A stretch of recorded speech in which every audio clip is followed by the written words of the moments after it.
ในปัจจุบันข้าพเจ้าจะบอกท่านเกี่ยวกับวิธีการลงทะเบียนใน1เคมได้อย่างง่ายดายและไวจากอุปกรณ์ใดหนึ่งเพื่อให้ได้รับผลกำไรใหญ่โดยการพนันกีฬา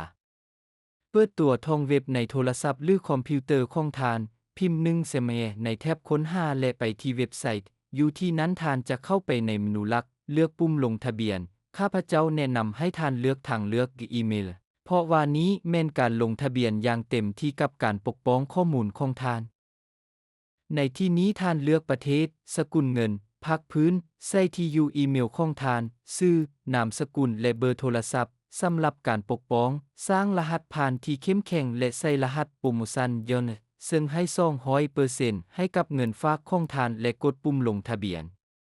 ค่อยจะออกรหัสโปรโมชั่นให้กับเจ้าในคำเห็นข้างลุ่มนี้วิดีโอ